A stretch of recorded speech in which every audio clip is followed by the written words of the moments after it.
I think where people go wrong is they choose their like all-in model too early in life. So I think that stage of like reading a lot and expanding your horizons is really powerful because it gives you access to, wow, there's not just one way to live life, there's infinite ways. And when you start seeing like, wow, I can model how I want to be a father after this person, I can model how I want to be as an entrepreneur after this person, you can start like almost like picking little pieces.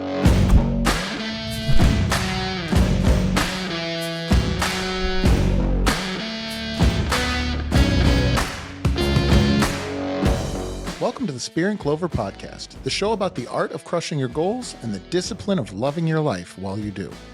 I'm your host, Jason Skisic, the entrepreneurial evangelist, and each week I bring you the stories of visionaries who see the world as it could be and can't help but take action.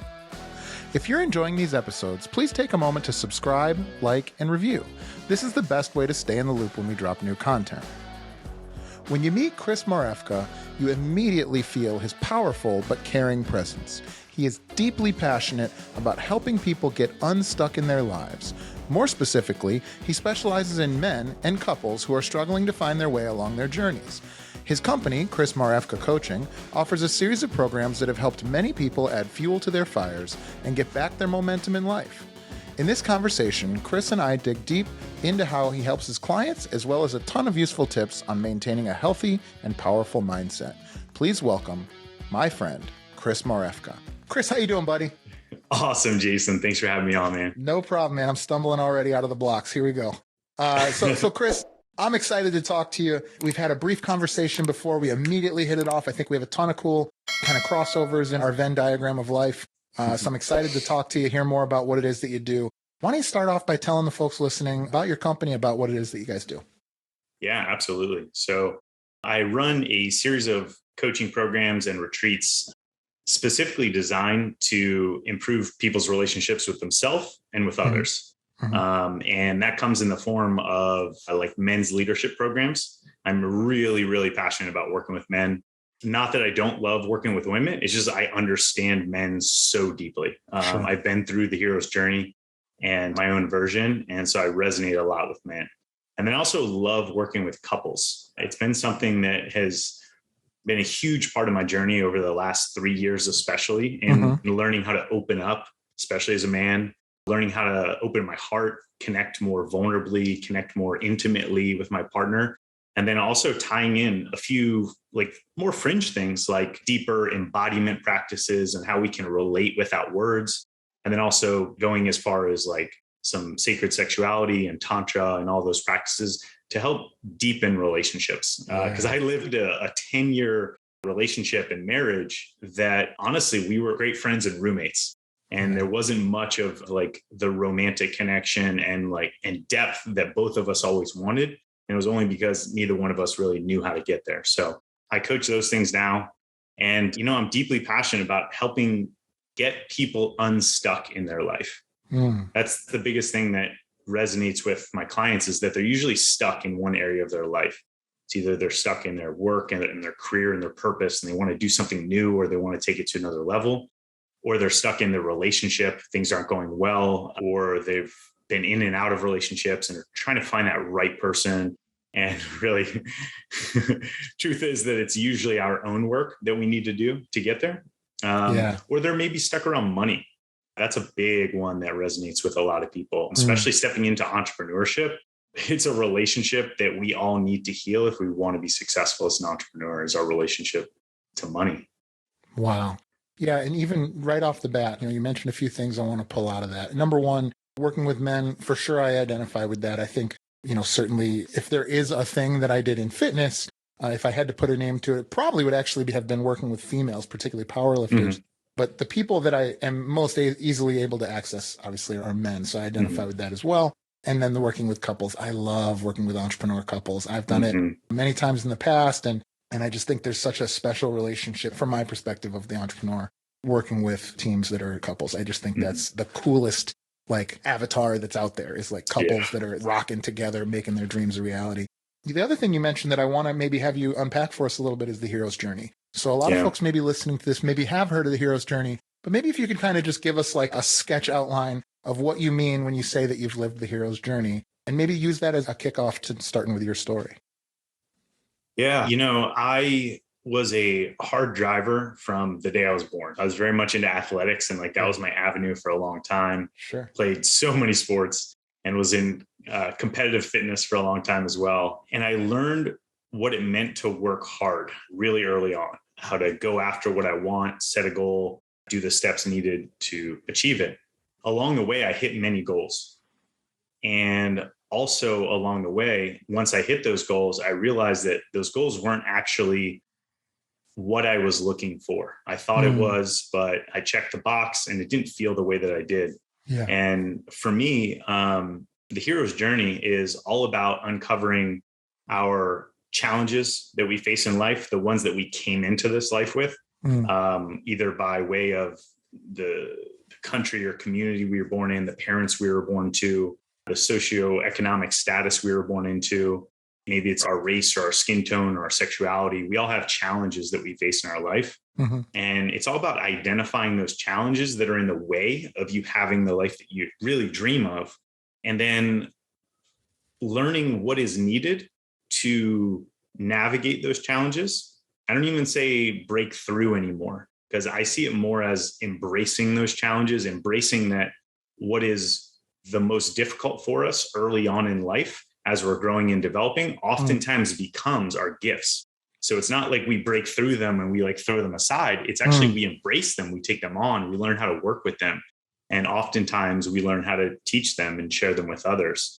And for me, I went through a lot of challenges early on, especially in my 20s. I was following a path of do good in school, get a good job. And about 3 months into that journey of like doing good in school, going to a good college, getting the good job, I realized that shit, this is not my path. I knew it, but I didn't know what other paths were out there.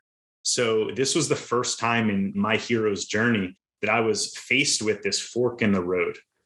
And in all of our journeys, we face many forks where we can continue to go the way we have been going, or we can stop, assess, and go a different way. When I quit my finance job, that was my first major fork in the road. When I said, this isn't it for me and I don't know what's next, but I'm willing to take the risks.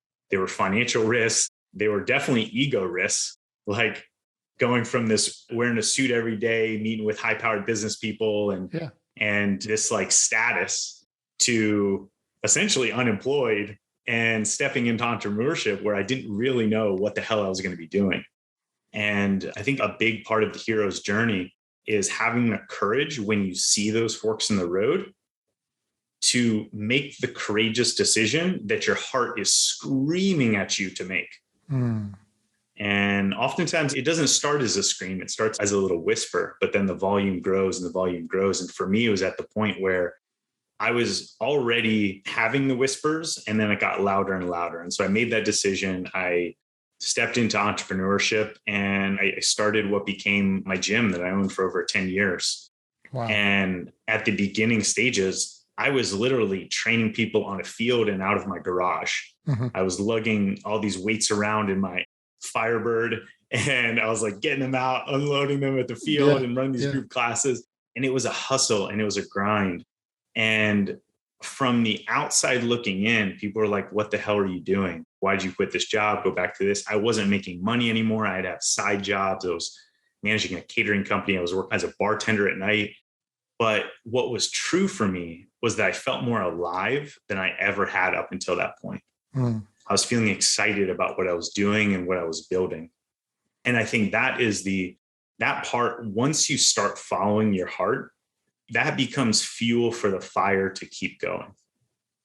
And I think a lot of people, don't make the decision, first of all, but then don't hang in long enough to stoke that little spark enough to where it becomes it's like this flywheel gets turning and it becomes a fire that gets bigger and bigger and bigger. And for me, that fire of like aliveness kept me going and kept me going. And then at every phase in my journey, my entrepreneurial journey, there was different challenges There was then the challenges of leading people, hiring my first people, learning how to communicate, learning how to set boundaries, how to set, we call them policies and all this, but it's really boundaries and expectations, how to communicate them. And along the way, I had to make a lot of mistakes to get to where I am now. And I think that's another part of the hero's journey, is having the courage to make mistakes along the way. Mistakes are just training. And training is what makes us strong. Training is what makes us capable. If you never take that small step to fail, I think about it like I do yoga, and I was in class today, and all the time they're giving these things. They're like, okay, you can do this pose this way, or you can challenge yourself and do one level further. And so I'm constantly seeking those edges. And guess what? Sometimes I fall, sometimes I trip. And yet, like where I am today in my yoga practice compared to years ago is exponentially better, just because of those little small failures along the way. And I think that's a big part of journey, is embracing those things. Those, I don't even like to call them failures. I like to call them training. That's all it is. It's practice. And when it comes to athletics or in fitness, is like, you couldn't get any stronger if you never added more weight to the bar, right? If we all started out body weight squatting 10 years ago and we never decided to go underweight, like we'd still be body weight squatting. And that might be great if that's what you're looking for. But I wanted to get stronger as an entrepreneur. And so I kept stretching myself. And then I went on to lead bigger and bigger companies. And now I was needing to hold a lot more money, a lot more customers, a lot more employees. And that came with even more challenges. I was faced with the fact that I was making more money than anyone in my family ever had. And that was a big sticking point for me for a long time. And it kept me at a certain level, because I grew up with the beliefs around money that those that have money did something shady to get it, or they were a little dishonest, or money isn't happiness. And so don't go after it. And that was another one that was strong in me. So as I started to make it, I really started to have to face those things. And what I also like about talking about the hero's journey is that it never ends. You will always have triumphs, and you always have battles that you win. You will always have hills or mountains that you climb, but you get to choose to keep going. And that's where I talk to a lot of men about purpose, is that the journey or purpose isn't a destination to get to.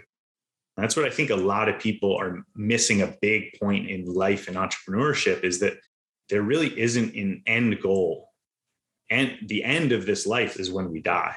And so my intention is to keep stretching and keep growing and seeing how I can use this growth to give back more and more and more every evolution that I have. And so celebrate the triumphs, celebrate the wins. I had a lot of them over my entrepreneurial career. I've been doing it for over 13 years now. And there's been a lot of wins, and I had to learn how to celebrate them. Because that's another part that I love, the theme of your podcast with the hard work and discipline and the play intertwined, is because I was that hard charger that never celebrated those wins. And so a big part of the hero's journey is also in recognizing that the journey there's no end point, and a failure is just practice. And you will have plateaus where you get to triumph and throw your hands up in the victory pose and celebrate. And you can choose to stay there as long as you want, or you can then choose to seek the next mission, seek the next battle, seek the next purpose. Yeah, I love that. And, there's something you said very early on there. There's a lot in there, and I identify with a ton of it. First of all, I don't know if we have talked about our story on the first time we met, but our stories are so parallel. It's so funny. But either way, you talked about getting to having these achievements and maybe not having them feel like what you thought they would. And how many documentaries about on a 30 for 30 or an actor or a politician or somebody who's like, I thought that I would make $1 million and then all of a sudden everything would feel good. Or, I've heard stories of people going out and making a bunch of money and being like, see, Dad. And Dad's like, yeah, you're still a bum. Now you're just a bum with money.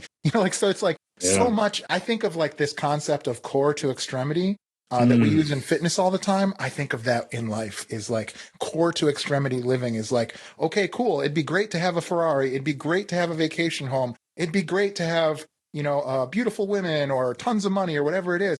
But if the core is not developed and able to keep it all together and really balanced and like able to articulate those things that I want, then all those extremities are just going to fall away very quickly. Right. Mm-hmm. And so Yeah. for me, I took a semi-retirement right now. Like I'm taking a whole year just to develop this podcast and meet cool people. And I'm not doing any quote unquote business right now. Mm-hmm. And that was a hard decision to make. But I looked at it like, I'm going to take a break from the extremity part. We're good. Mm-hmm. We're good over here. We're not good for life, but we're good over here.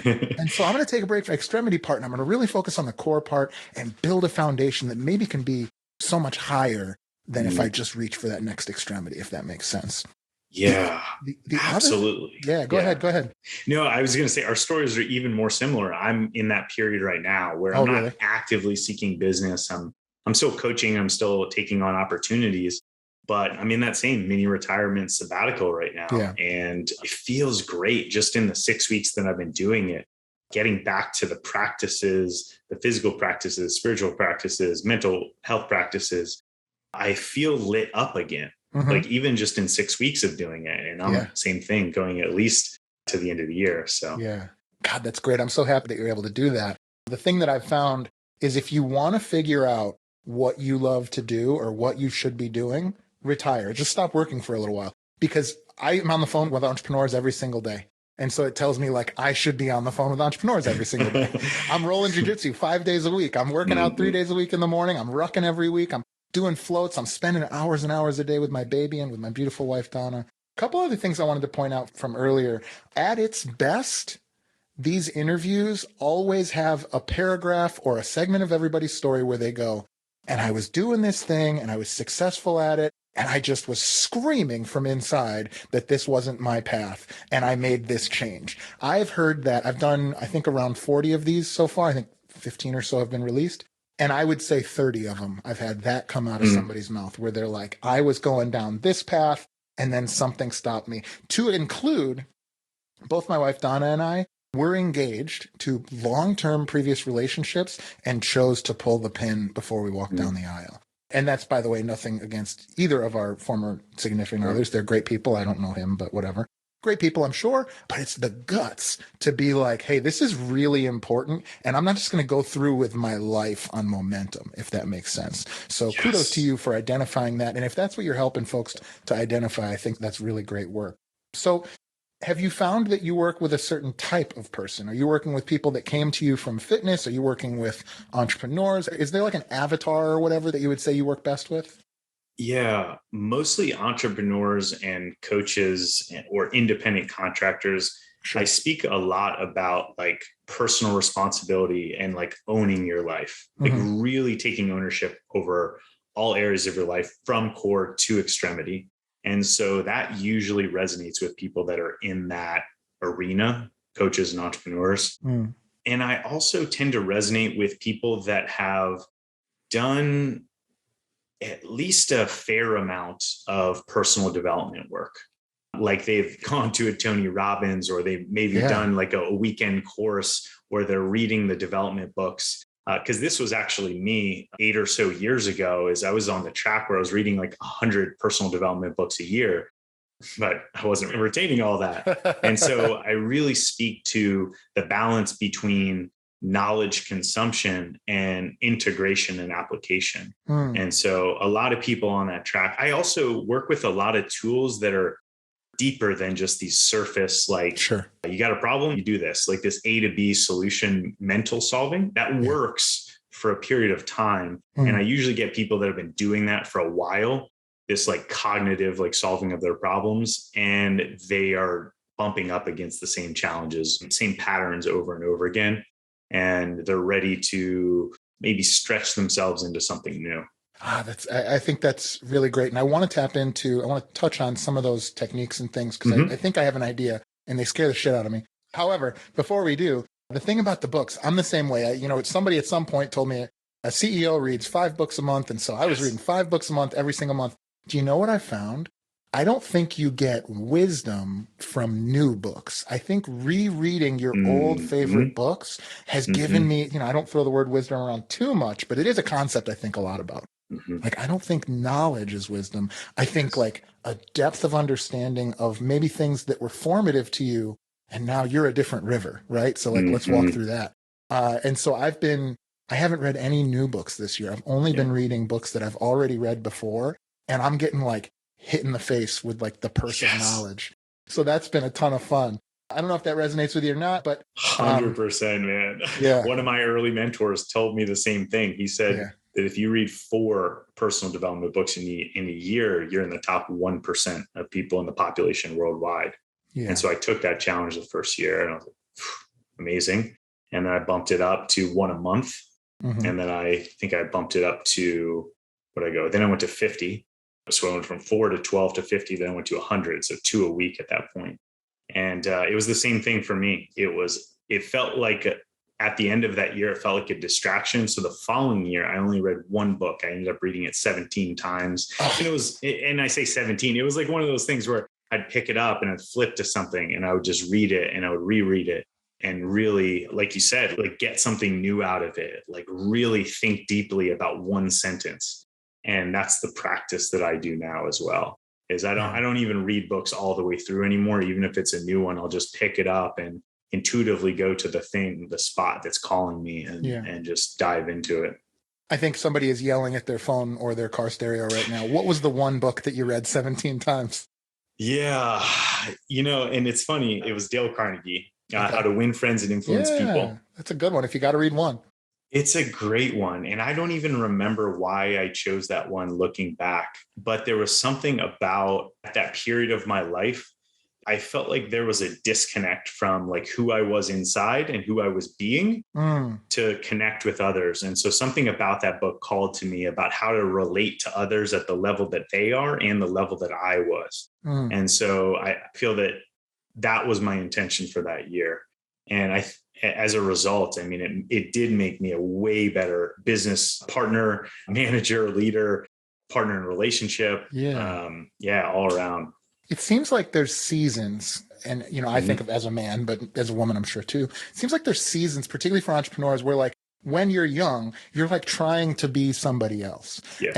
And maybe that's why we try to read 100 different books. We're trying out different concepts and different things. And so maybe it's not necessarily that the one book a year 17 times or only rereading books.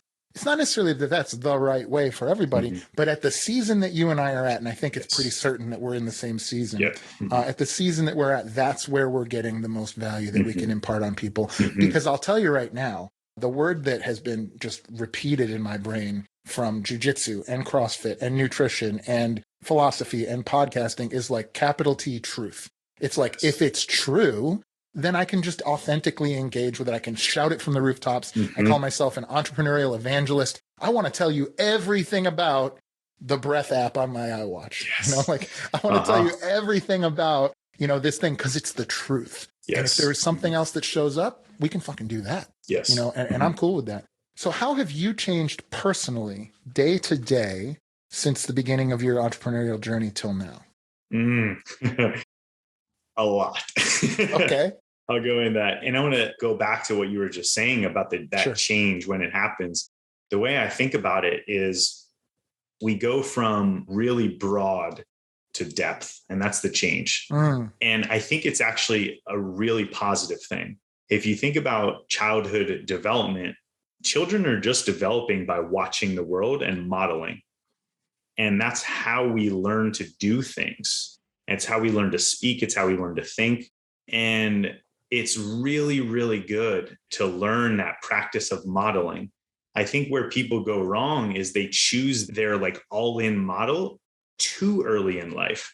So I think that stage of like reading a lot and expanding your horizons is really powerful because it gives you access to, wow, there's not just one way to live life. There's infinite ways. And when you start seeing like, wow, I can model how I want to be a father after this person. I can model how I want to be as an entrepreneur after this person. You can start like almost like picking little pieces. And modeling, I still think is really powerful, but it's about having enough models to find the one that resonates with you, and not them as a person, but the way they are about a certain topic. So I love the way this person thinks and acts around money. So they're my money mentor. They're my wealth mentor. And so having like all these people is really valuable because it starts to give you like pieces of a puzzle of you. You're like, oh, I want to try that on. Okay, that puzzle fits. I'm going to keep that one. Oh, I tried that one. Didn't quite fit. It was close, but this one actually looks closer. So I'm going to take this one and I'm going to put this in. And that early stage development is, I think, really, really important that a lot of people miss early in life because I think we push kids into a funnel too soon and we don't let them broaden. And I think the exploration phase is so important, especially in the development of men. Alison Armstrong talks about this in her book, The Amazing Development of Men, where we go through these stages. And in every stage, there's a particular challenge and a particular thing that a man needs to do. And if they never do it early on when they're designed to do it, guess what happens? They're still seeking at 40 years old or 50 years old. They still feel lost, or they hit this midlife crisis where they were doing this one thing and they didn't get the chance to really find themselves. And so broadening early is really important. But then once you start finding the puzzle pieces that match, like the depth part is the later stages in life. And a lot of people don't. It's fortunate when you get to that depth in your 30s. And I see it happening more and more as people are doing this work earlier on, but it's more common in the 40s and the 50s. And it's where you start to develop your deep sense of self, the true you, like you were saying, your truth. And you start to get deeper and deeper into those truths so that you can be it, so you can share it, so that you can express it. And yeah, it's no like concrete age where it has to happen. But I think those like very predictable stages have to happen, or there's a challenge later on in life. And so I was fortunate that I did broadening all throughout my 20s, like so much. Yeah, I couldn't agree more. I mean, even as you're talking, I'm thinking about like the USSR, right? Put out the best Olympians, particularly weightlifters and track and field and all these athletes, right? And when you learn what they actually did compared to, let's say, the US, who, shout out to the US, big ups, they would be focused on one discipline. They'd be like, I'm a swimmer, I'm going to swim. I'm a cyclist, I'm going to cycle. In Russia, strict USSR Russia, they would identify these thousands of kids that had whatever potential, and they would not let them focus and narrow down into one discipline for many years. And so because of that GPP, general physical preparedness, that they developed, they were so much better athletes because of it. There's just tons of kind of research that shows that. The other thing, while you're talking, I was thinking of kind of the counterpoint to that, which is, there's a samurai that says, once you know the way, one way, you know it broadly, and many others. And I've ever seen where they overlay like a bunch of faces in one image and it looks like a person you recognize. Have you ever seen them do that? No. Oh, dude, no, it's that so sounds cool. So what they'll do is they'll take like 10,000 faces and they'll lay them all on top of each other or whatever, a huge number of faces. And what you see is there's like, it creates this like archetypal face that's like everybody. Whoa. And so it's one of those things where it's like, yeah, it was super hard for me to learn how to play baseball or snowboard or play football or whatever. I spent 12 years doing CrossFit, not doing jiu-jitsu, but having done that and then going to jiu-jitsu, I learned everything easier. Yes. Or I spent 15 years in this line of work and I switched over and now I can I have the synapses, I have the connective tissue there that I can easily transfer. Like, hey, it's going to take discipline. I'm going to have to show up consistently. I'm going to have to bring energy. I'm going to have to listen to people when they talk. I'm going to have to synthesize ideas to solve problems or whatever it may be. And so just listening to you talk about that, I think on the same wavelength there for sure. So talk to me about some of the things that you do that are deeper, that are like some of the actual like tactical stuff that you're working with your clients through, because I was on your website, man. I'm a little nervous. I'm a little scared. Scare me, Chris. Go ahead. Yeah. The tactics are all designed to get people, for the most part, out of their thinking mind. And the reason that I find that that's important for the people that I work with is that most people spend way, way too much time in their thinking mind. And that's the thing that's actually in the way. And so people are probably saying like, okay, if you're not in your thinking mind, where are you? The best way to explain it is in your body. And what do I mean by in your body? It's getting into a state where you're just observing. You're observing sensations in your body. For some people, it might come through as like, I feel tight in my right hip, or I have like some butterflies in my stomach or warmth in my chest, like anything like that. Yes. And what we're doing there is we're starting to connect pathways, synapses of this beautiful machine we call bodies that are constantly receiving feedback from the world. We have like, this is our connection to the world. And so we're getting all of these signals. And when a lot of people that I work with early on cut that off for one reason or another, myself included. This was my journey. I was all head, all thinking, all masculine. And it's useful to develop that, but it also gets to a point where it hinders people. And here's why. Our mind never stops. That's what it's designed to do. It's constantly going. It's like I tell people about thoughts and meditation and mindfulness. The goal isn't to stop it, because our thoughts and our mind is like water. Even if you want water to stop, it's always moving at a micro level. And if it really does stop and is completely stagnant, what does it start to do? It starts to get really gnarly and ugly things start growing in it. And so what I encourage people to do is to get out of the cycle of thoughts that are happening, because our thoughts are just patterns that repeat over and over again. You said the word earlier, synapses. We get really comfortable at firing the same synapses. And actually, as we age, that amount shrinks if we don't do this work. And so we get more and more ingrained in our thought patterns. And some of them may be really useful, but some of them also may be really hindering your life. And so the process of getting out of the mind and into the body to get into our sensations, to get into what a lot of people would call our emotions, to get into our felt sense, what it does is it gives people more feedback on the world. A lot of people refer to or would say about the work when they work with me is their intuition goes from like they believed it was non-existent to they now feel people, like in the sense of like, when you walk into a room and like something doesn't feel right, or you're having a conversation with someone, you're like, I don't really feel, but you're thinking about what it is. And we all have these like really deep intuitive senses in our body, just like animals, because we are animals. And it's like the movie, The Sixth Sense. We have a felt sense that most people aren't using. And what it does and the why we do it is because it gives us more depth and enjoyment and fulfillment with life. When we connect to our emotions and our felt sense, we can start to feel more peace in our system, because our awareness is no longer on this repeating thoughts of the to-do list and all the challenges and money issues and bills and all these things and partner at home and kids.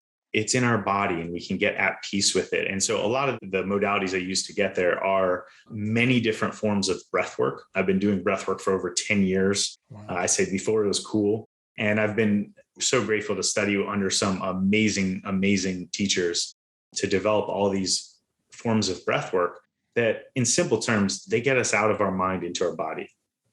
Also, somatics. Somatics is just the science of the mind-body connection and how to start forming that relationship. And then also things like inner family systems and parts work and things that will help us identify all of these like inner archetypes or inner parts that are running the show in our life. Like, I'll give an example. Like, I've got an inner fat kid, and when he comes out and he's running the show, like he will eat all of dinner and then a minute later be ready for dessert. And then a minute later, ready for another dinner. Yeah. And it's this like insatiable hunger. And rather than like ignoring that part of myself or trying to like suppress it and like use mental discipline to stay on track, because that only works to a point. We have limited discipline. And once it runs out, once we're tired, once we're fatigued, once we're stressed, that's when like overeating happens, overconsumption happens. And so So I learned to embrace it. I laugh with it. I have fun with it. I'm like, oh, inner fat kid's coming out. Yeah. And it brings lightness to it. And that's one thing that everyone says around working with me is that I bring a lot of humor and lightness to things that people are holding as like really serious or shameful, or like these dark parts of themselves that they don't go to. Mm-hmm. And at first it's really scary to go there. Like you said, it can be really scary. It's like if you were living in a house for 10 years and you never pulled up the rug to see what was under there. Like the first time you pull up the rug, you're like, oh no, what's under there? And you're like, okay, we got a couple bugs, a couple of spider webs, and you like sweep it out, you do the work, and it's clear. And you're like, wow. And I've been worrying for 10 years about what was underneath that rug. And once you do it and you go into it, it's not really that scary anymore. So I help people navigate to those like deep parts of themselves that, and there's so many different modalities that call it different things, but like energy work is like, we all have places in our body where we store and we have stuck energy. And this energy oftentimes manifests as dis-ease. It manifests as illness or injuries. And the reason why things are chronic is because we're not actually resolving the energetic stuckness that keeps building and keeps compiling there. And that's what I help people do, is teach them for themselves how to go in there, how to clean it out, how to feel safe in their body so that they can go to these scary places. Today's show is brought to you by High Level CRM. High Level is an all-in-one platform designed to help entrepreneurs grow their businesses without the need for multiple softwares or an IT team. Not only does their easy-to-use software allow you to track and manage your leads throughout each phase of the relationship, but it also allows you to build funnels, track stats, and more. Guys, I sat down and added up the cost of software I was able to replace with just one app, and it was over $1,000 per month. Because this is an all-in-one application, I also save a ton of headaches connecting apps and building automations, and the team at Go High Level does a great job of getting you started quickly and easily when you sign on. I cannot more highly recommend these guys. Right now, Spear and Clover listeners get a free 14-day trial of High Level CRM for themselves. Click the link in our show notes to support the show and get started on your free 14-day trial today. I'm super excited that today's show is brought to you by the Global School of Entrepreneurship. Most practicing entrepreneurs cannot take 2 years away from their growing business to attend a full-time campus-based program or spend every weekend away from family and business for a couple of years. Finally, there's an accredited program specifically designed for you to work on and grow your business while completing your MBA. The GSE MBA complements the needs and schedules of someone actively engaged in an entrepreneurial venture while still covering the accredited curriculum expected from any MBA program. The Global School of Entrepreneurship offers a unique offering called the Mastermind to MBA program. It consists of 10 students who work together in a forum-style cohort and meet every other week for a year. The GSE MBA helps you develop skills in critical thinking and strategic planning. Students also develop competencies in leadership, decision-making, and communication with both employees as well as the important stakeholders in your business. You will be exposed to world-class academics and fascinating guest lecturers. You'll work on your business while working in your business. Students are guided by real-world entrepreneurs with decades of experience starting and scaling businesses just like yours. Best of all, I'm beyond proud to announce that the Global School of Entrepreneurship has agreed to offer one Spear and Clover listener a scholarship to join an upcoming Mastermind to MBA cohort. They are looking for someone just like you to bring a unique perspective to the program, and they are accepting applications right now. To learn more and to apply, simply go to www.gse.mba/spear. That's www.gse.mba/spear. Don't miss this opportunity to level yourself up and surround yourself with other like-minded entrepreneurs just like you.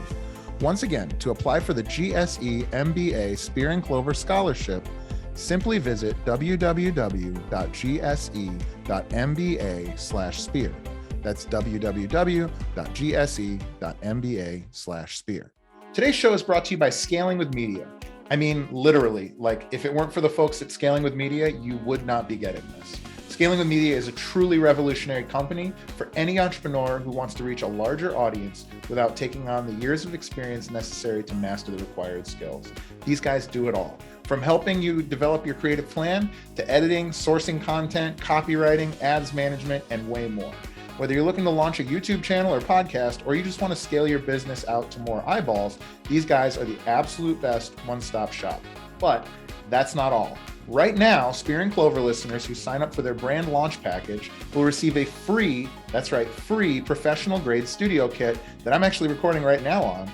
The studio kit includes a professional microphone, stand, lighting, and headphones, and is worth well over $500. Take action now by going to scalingwithmedia.com/spear and claim your free studio kit. Again, that's scalingwithmedia.com/spear, scalingwithmedia.com/spear. Now back to the show. Man, that's exciting. So to respond to that, if you're listening to this at home and you're like, hey, man, I'm a business owner, I don't get into the woo-woo stuff. Let me tell you what, it's not woo-woo at all. It's not. Because one thing that I've found, primarily from floating and from some breathing and kind of what I call solo missions, is like, imagine you're in a big control room and there's one monitor that's your consciousness, and then there's 1,000 other monitors that are 1,000 other things that your body's telling you. If you only look at the one monitor, you're only ever going to see that limited picture.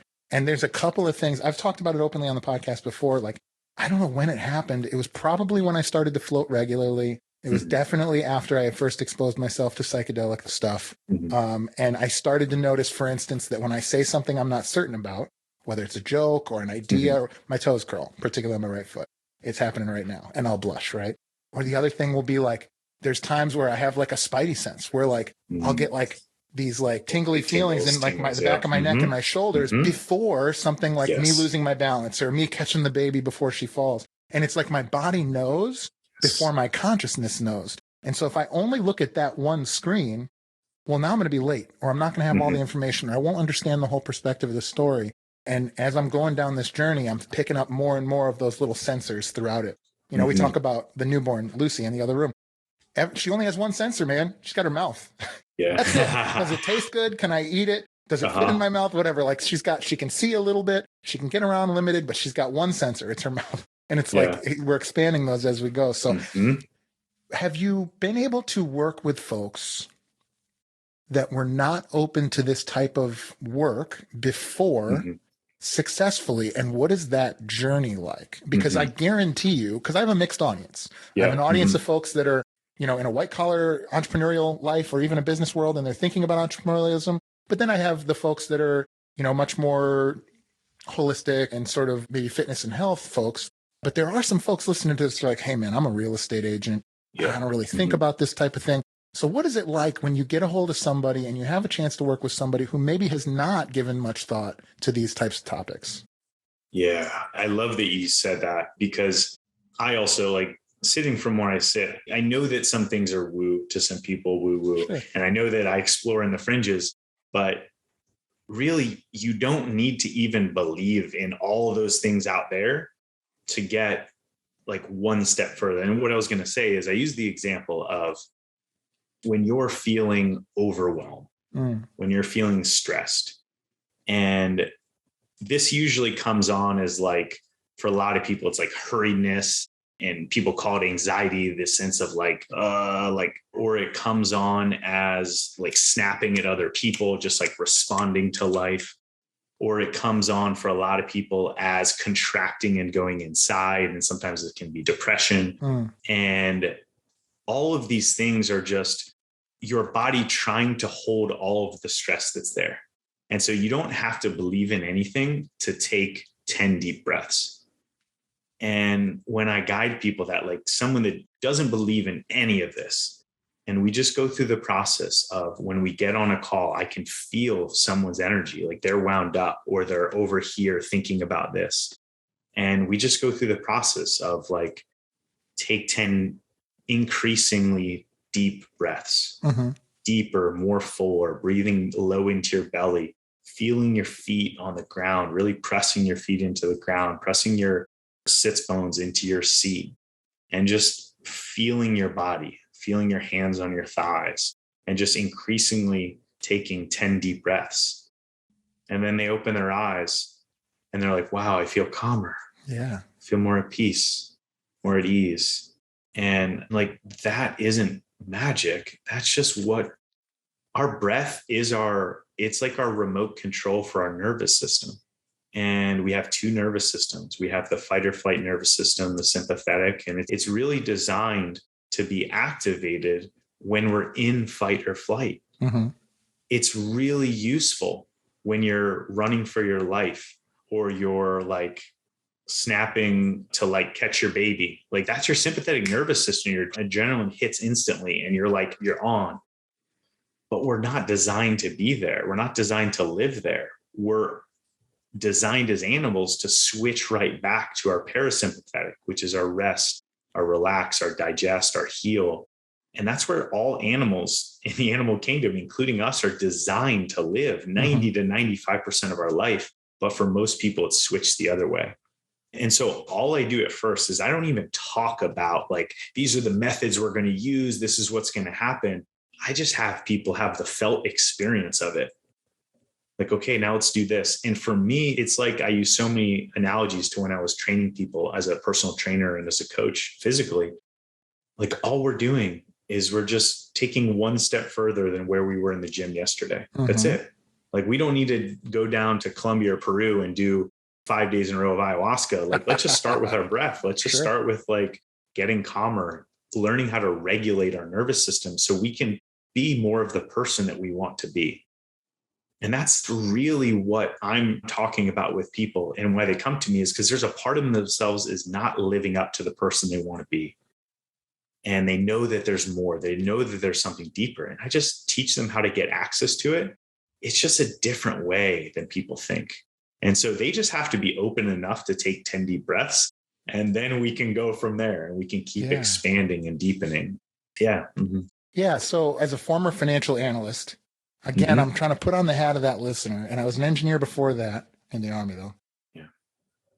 I love measurables. And one thing that I'll throw in there is if you're listening to this and you never reach out to Chris or it doesn't think HRV or breathwork, like I love that I can do my breathing on my Apple Watch, or you can get the breathwork app or Calm, or you can get, Wim Hof has a great one. Exos has a good one. Exos, yeah. Yeah. Shout out to Justin Singer for turning me on to that. He's a great guy. He's been on the show.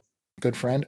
I literally will do my breath work and look at my heart rate and my HRV. And I base my training. And by the way, you can go deep on HRV and parasympathetic nervous system and all that. But you can actually say, hey, my heart rate is 75 and I'm sitting here in front of the television and my HRV is 10, which is bad for those people listening at home. And I'll watch that change. Or I've actually taken my blood pressure. We have a blood pressure monitor here.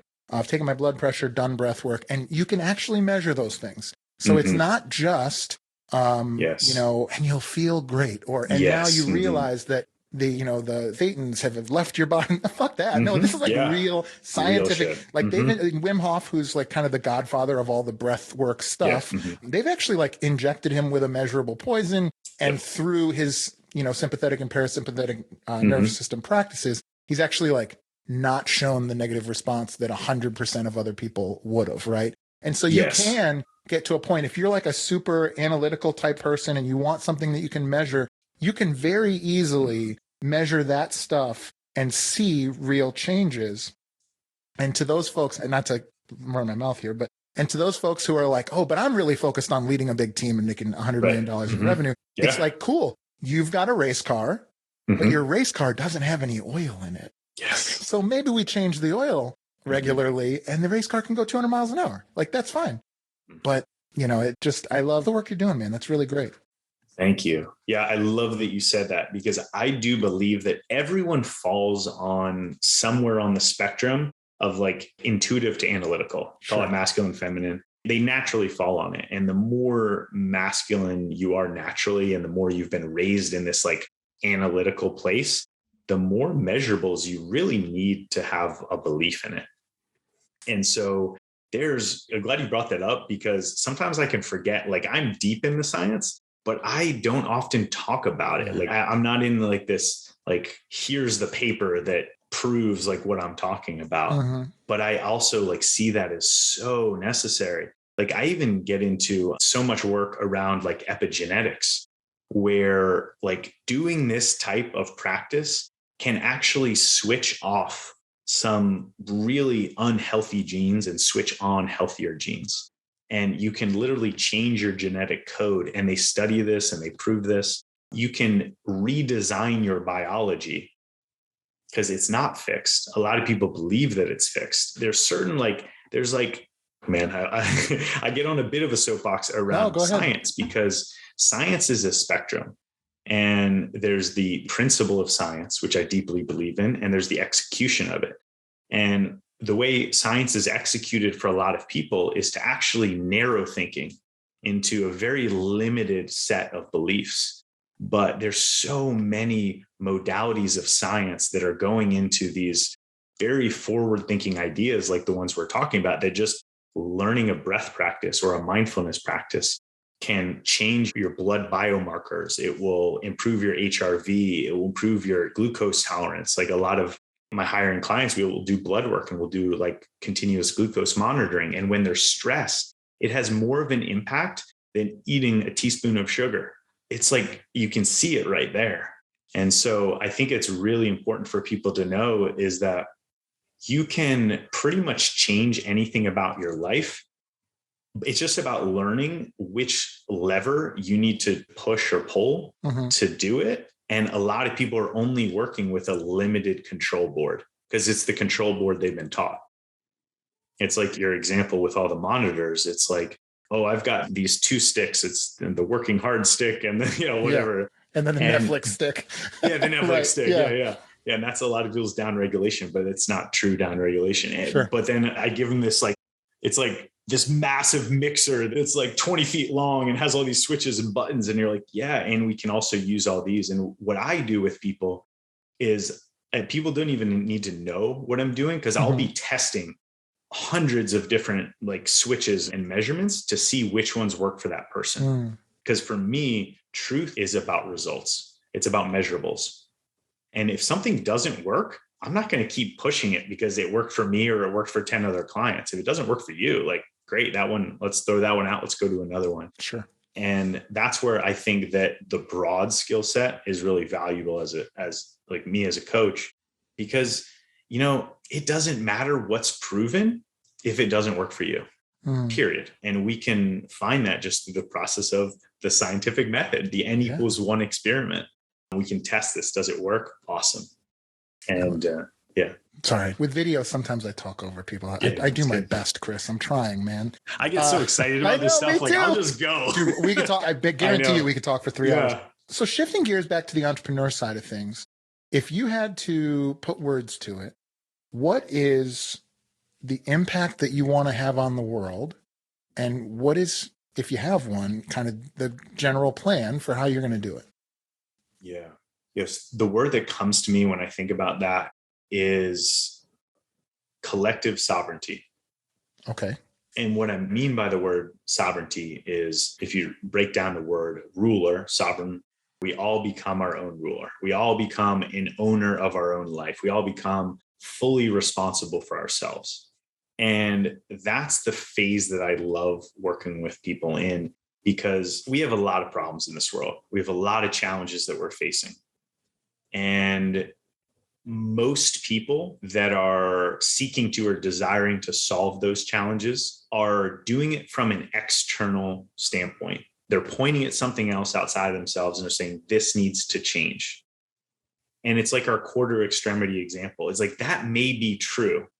And true change happens from within outwards. And so what I'm most passionate about is teaching high impact people, so people that have a high impact in the world, how to get more personal ownership of their life, more tools in their toolbox so they can navigate their challenges and express their gifts more fully, so that my 1-to-1 impact with someone actually has a 1 to 100 or 1 to 1,000. And so the way I think about my work is that I only desire to work with people that want to be their greatest self for the purpose of serving humanity. They want to do good work in this world. And it always starts within. And so what I teach people through this process is that we're the creator of everything. We're the creator of our reality, the creator of what we focus on and what our life becomes. And if you don't like what your life has become or aspects of your life, you can create something new. Mm-hmm. And so this whole idea of like owning all of it, which is at first really scary and really hard. And I have so much compassion for it. And I've been with people face to face where they're facing the most challenging moments of their life, their deepest traumas, their deepest fears, and they're in a lot of pain. And I'm getting emotional because the moment where they are able to face that, where they're able to accept that and to move forward out of it, they then get to be the person that they desire and they've always wanted to, but they've been living in the old story. So I help people get free of the past, free of like external distractions, come back to themselves so that they can then express courageously in the world. I am passionate about a lot of external things, but I know that from my work, the highest leverage thing that I can do is teach more people how to get in tune with themselves so that more and more people can be change makers, like true, authentic change makers from a place of true service and true love. And I see it as possible. Like, I don't know if it's going to happen in my lifetime, but like all of us, like the theories and studies around consciousness is like, we're very close. We're very close to like this beautiful collective reality because so many leaders are waking up to the fact that like we haven't been doing a great job. Maybe what we've been doing was great for a generation ago or 5 generations ago or 10 generations ago, but we, just like a baby evolves to an adolescent and then teen and then an adult, we as a collective society are evolving and we're growing up. And so a lot of our leaders are now in the standpoint where they've grown out of adolescence, they're a teenager or they're a true adult now. And they are now teaching and modeling what being a sovereign, responsible individual and person is for other people in the world. And that has nothing to do with age. But most of us are just children walking around in adult bodies. And until we reconcile with that child, we can't individually grow up in our emotional development. Even if we've grown up mentally and we're very intelligent, much more intelligent than a 5-year-old, if our emotions are still stuck in traumatic experiences from childhood or from patterns that we learned from mom or dad, we're always going to operate from those places.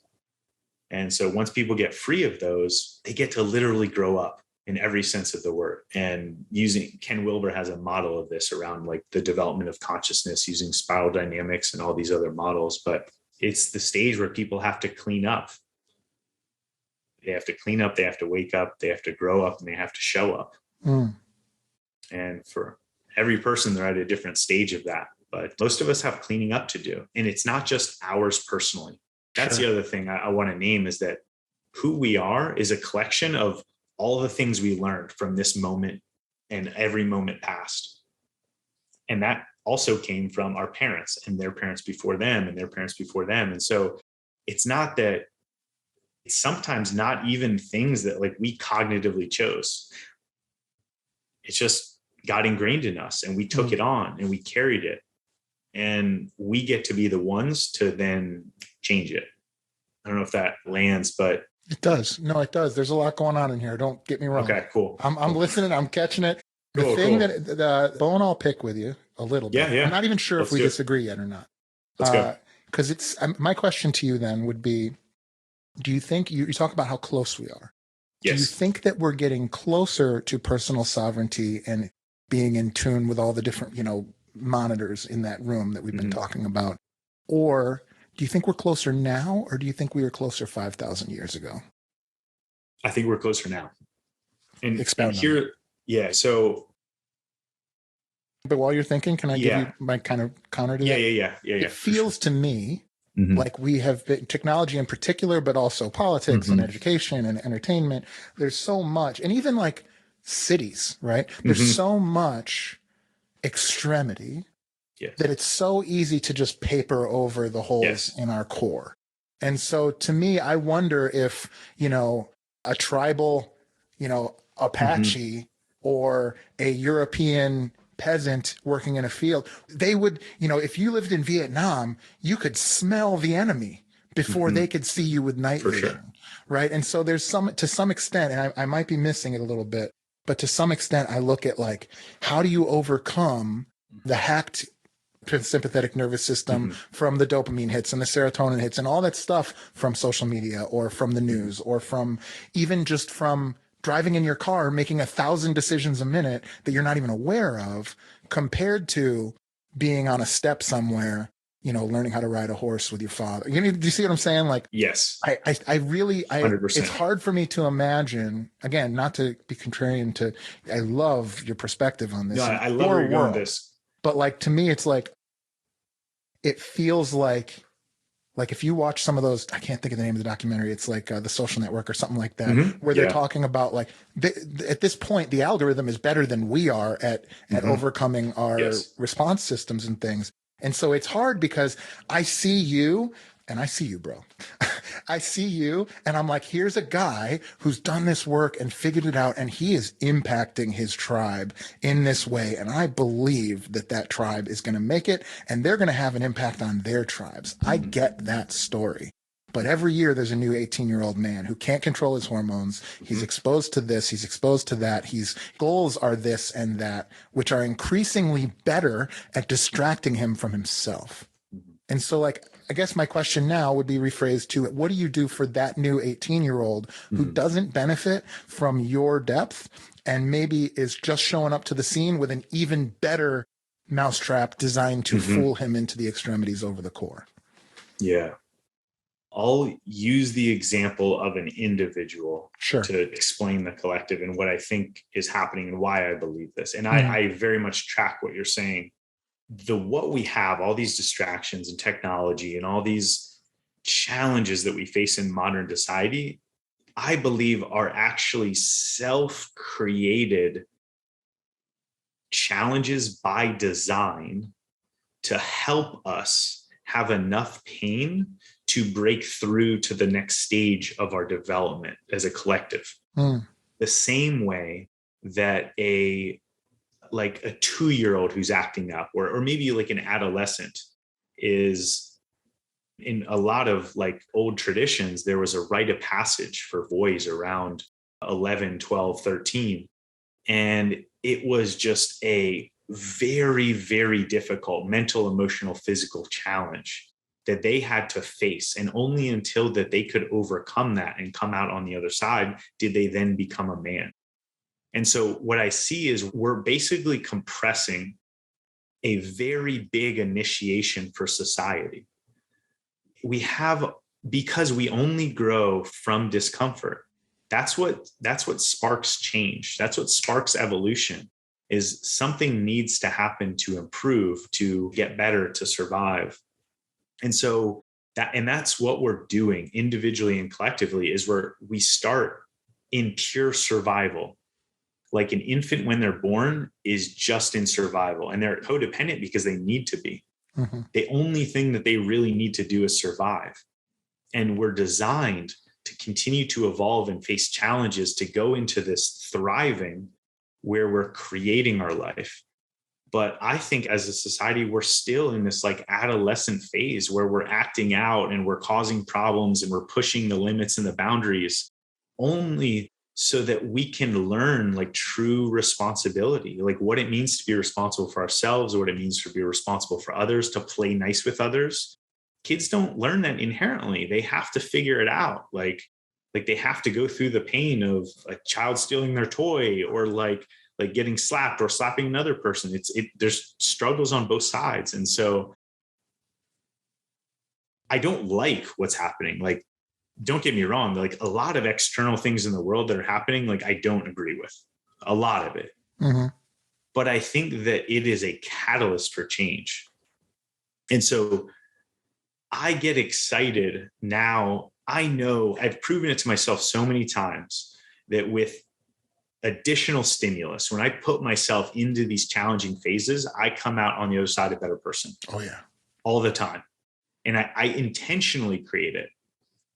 And so I think on a macro level, we're intentionally creating a stimulus which forces people to either, this is the hero's journey again, to choose the old way and keep going deeper down that path, or say, hey, this isn't working for me. I'm going to start acting differently. And that pain is all relative. It comes to people at different points. So it's like, how much physical pain is enough for you to start getting help, to start doing something about this, to start changing your physical behaviors and patterns or eating? How much chronic illness is enough to change your lifestyle? Or how much removing of your freedoms is enough before you're going to start to reclaim them and start to own that you can make decisions for yourself? Like, we can apply this to many aspects of what's happening in the world right now. Mm-hmm. And so I'm under the belief that, like, and this is just a belief that I choose. I don't say that it's true. It's a belief I choose because it serves me. And what I know is that we'll grow from challenges, we'll grow from initiations, and we need an initiation. This isn't a situation. We're like a very much we're an acting out child right now. And just changing one little behavior is not going to grow this child into a self-sovereign adult that can take care of themselves or take care of others. They're still in survival. And so we are creating the perfect storm in a lot of ways.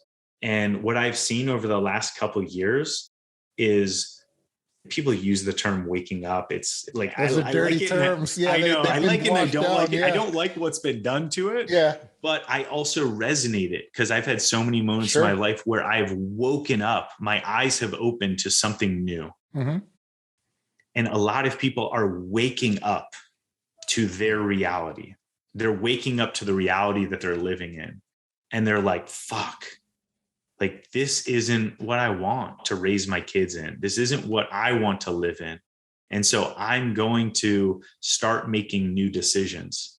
And it's, man, I keep talking about this, like 1 to 100 or 1 to 1,000. It's when one person wakes up and they start showing up differently in their life, they start actually making different behaviors that are more in line with their heart and not just the old way of momentum. And it impacts people. And people don't even know that it impacts them. But when you walk into a room and you're kind and you're loving and you're open and you're smiling and you're not in this fear state, other people's nervous systems relax and they melt and they open up too. Maybe for the first time in a long time, if they've been in fear for a long time. And so, yeah, we do this work for ourselves, but in doing it for ourselves, we affect so many people. We affect our children, we affect our relationships and our friends and our communities and every person we interact with. And so I think that's the way forward. And we're just at this point where it's like, people are choosing. Think about it. Like, what's happened in the last few years? Like, people have had to choose, like seeing their family and like ending relationships over things. They're having to choose their truth. I think that's a really positive thing. I don't like when people have to face pain. Like, I faced a lot of pain in my life. I had so many unexplainable injuries from modern medical, but it's just because I wasn't facing what was right in front of me. Sure. I wasn't owning it. And so I had so much emotional pain. I had so much mental pain. And we didn't even go through like all of that shit that I had to overcome for myself. But it was the amount that I needed to make a change. And so I don't wish pain on anyone. But what I wish is that people honor the discomfort that they're in and don't let it get to a point to where I use this analogy: the feather, the brick, and the Mack truck. The universe happens to us in these three ways. The first is the feather. You're walking down a sidewalk and maybe a feather blows in your hair. You don't even notice it. Most people just continue on their life. It's just the first message. And then you keep walking down that sidewalk and a brick hits you in the chest. And it's like, wow, like that's going to leave a mark. Like I should really pay attention to that. Like that's a clear sign we're going down the wrong way here. And some people will, and they'll make a change, but some people will keep going and bricks will keep hitting them one after the other. And they're getting bruised and they're in pain. And they're like, oh, this is so uncomfortable. I'm suffering. And then they'll go to a crosswalk and they won't look both ways. And a Mack truck you'll get hit and you're in the hospital now. And now you don't have a choice. And so my hope is that people make changes in their life before the Mack truck. That's powerful. Yeah. Yeah, I like that. Yeah. And to respond, for starters, I choose your way. Even if I am an optimist, and I like that you even said I choose to believe this way. It serves my life's mission. I am 100% an optimist. I can't imagine you could ever find somebody that would say otherwise. However, the fear that I have, look at me acting from fear. The fear that I have is you talk about people making a choice to do it a better way. And my fear is there's so many people that are constantly being reinforced that there isn't a choice. And so it's hard to reach a person to help them to first understand that everything is a choice. Because you talk about personal sovereignty and immediately I'm thinking Buddhism, right? Like this idea that like I get to control my own reaction to literally every stimulus that happens, up to and including setting myself on fire, right?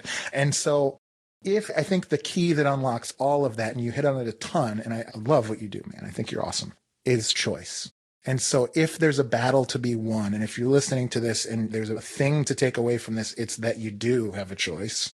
And it's like, I hope that as a people, we continue to promote the idea that you do have a choice and that it's not, your circumstances are not necessarily the end all of what's happening to you, right? Chris, I feel like we could talk for a long time. Yeah, go ahead.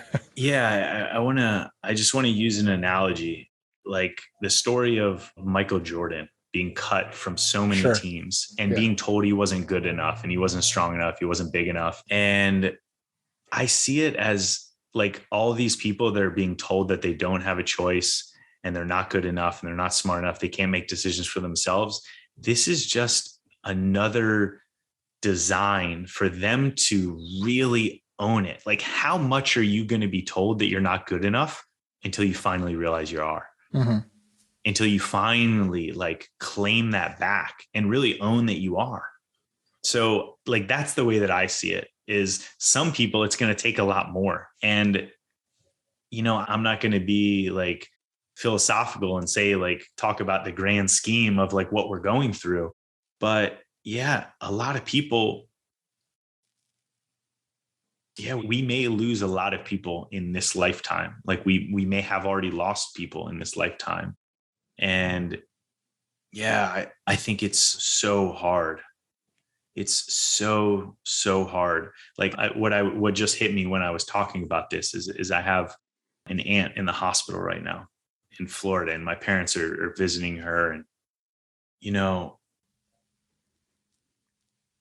I love her and she's such a good person. I feel her heart every time I'm with her. And she's made a lifetime of decisions that have caused her body to completely shut down. And it has been for many years. And there were so many signals. And also there were a few people around her that were planting some seeds and saying, hey, like you can do something differently. Like you can stop doing this behavior. Like I can help you do this. There was a few. And she made her choices in her life.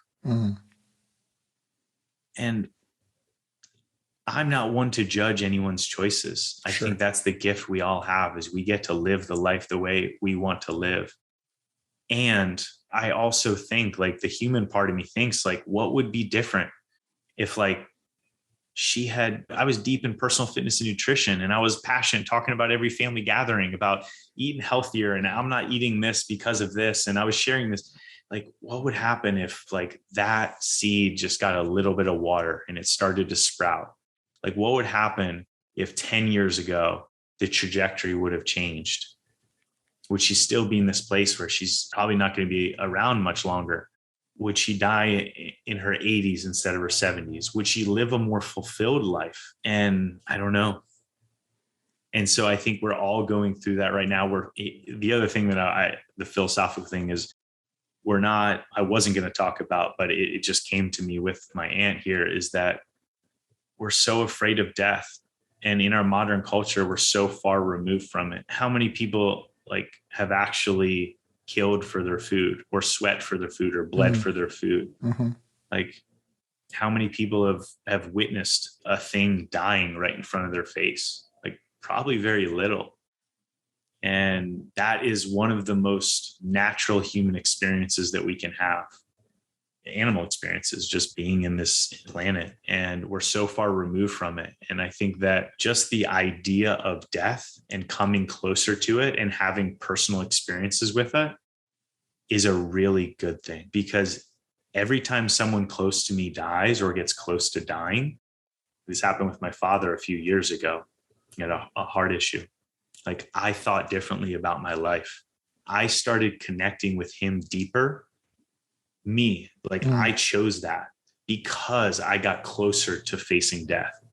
And so I think that we all get to make that decision at some point. We don't have to wait until it's us or someone that's very close to us. Like, don't wait until it's the Mack truck.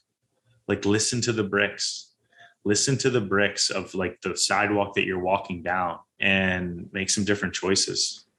Yeah, the word choice keeps coming up, and I think that's the razor's edge of where this lives, Yes. right? And so when you talk, first of all, my heart goes out to your family for that. Yeah, and I think anybody that is a fitness person listening to this, every one of us has that story, at least one or two of them. I think maybe the nuance there is you can respect her choices, but if you look at this life as a game, it's like, I wish she knew the real rules. Yes. I wish it's not that she's making bad choices. Maybe she is making bad choices, but it's like, it's so hard to get through to somebody who sees themselves on this unchangeable path. They feel like they're not even making a choice, where it's like, if we could just open the real rule book and say, like, actually, if you just do these things every day, pretty soon you'll be able to do these things. Pretty soon you'll be able to do those. And it grows and grows and grows on what somebody's possibilities can be. And so maybe the mission that I think we'll agree upon is to show more people in one way or another what the actual range of this experience can be and how much choice that maybe they have. Does that make sense?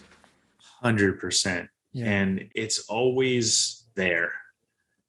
Like, the examples of every life imaginable is there, from the life of the most suffering to the life of the most enjoyment and fulfillment and health and beauty. It's all there. It's just what we're choosing to see. And again, I keep saying choice. I use the word choice because it's empowering, not because I think it's easy.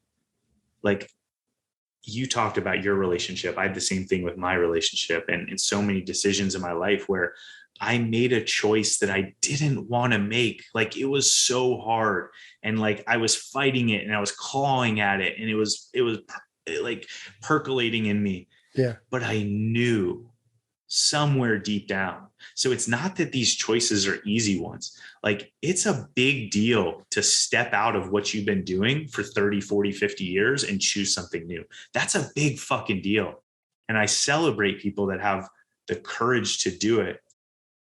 But it has to start with the individual. It has to start with them. You can either say opening your eyes just 1% more, or shifting your awareness to someone positive that's living in a way that you desire, or shifting your awareness to the good things that are in your life. And I'm getting a little woo, but like, whatever you put your awareness on is like a flywheel. When you get the flywheel going of abundance and gratitude and love and compassion, it goes that way. And that's all you start to see, and that's all you receive in your life. But when your flywheel is in suffering and pain and no choice and life happening to me and victim, like, that's where the flywheel goes. Someone told me, like, the universe is neutral. Like, the universe doesn't give a shit like doesn't give a shit. If you want love, it'll give you love. If you want fear, it'll give you fear. Like, so that's the part where it's like, where I talk about the ownership of choice is like, all possibilities are out there. And I don't think it means you jump from a bodyweight squat to a 400-pound back squat. No, you jump from a bodyweight squat to maybe you've got a dumbbell in your hand or something like that, or whatever it is. Like, just take the one step that's obvious in front of you. Yeah, I love that, man. And I really have enjoyed this conversation. As we start to wrap up, it's going to be a big shift in gears. But as we start to wrap up, there's 2 questions that I ask everybody that comes on the show. And I'm going to ask you those questions now. Are you ready? Let's do it. Let's do it. All right. Question number 1 is, if you had access to unlimited capital to profitably grow your business, how would you do that? How would you maximize your impact?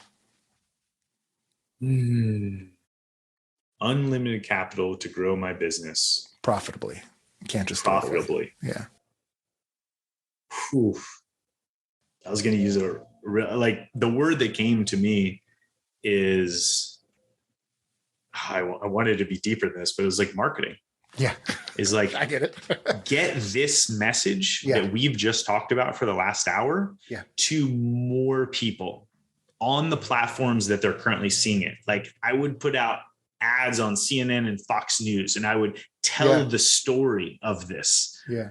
And it would be so fucking different than the other ads that are on those. Yeah.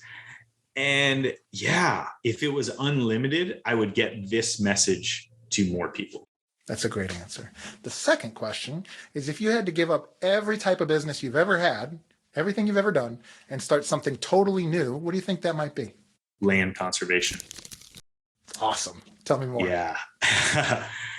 It's getting to the point to where we need to be much political aside. Yeah. We need to care more for the land and for Mother Earth that literally holds us and keeps us alive. Mm-hmm. We're not going to destroy Mother Earth.